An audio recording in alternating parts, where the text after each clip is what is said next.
চার ছক্কার উৎসব দিয়েই শুরু হলো বিপিএল এর সিলেট পর্ব।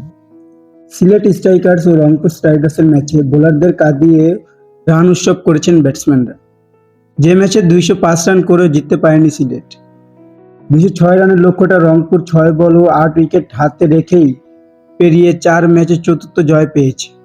বিপিএলে দ্বিতীয় সর্বোচ্চ রান তাড়া করে জয়ের রেকর্ড এটি। সিলেট হারল ২ ম্যাচই। অ্যালেক্স হেলসের ছক্কা যখন শেষ হলো ম্যাচটি, ছক্কার নতুন রেকর্ড দেখে ফেলেছে বিপিএল। ম্যাচে এটি ছিল ৩১তম ছক্কা।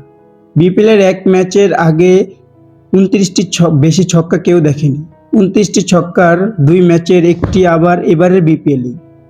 মিরপুরে উদ্বোধনী ম্যাচে ফরচুন বরিশাল ও দুর্বার রাজশাহীর ব্যাটসম্যানরা মেরেছিলেন ২৯টি ছক্কা।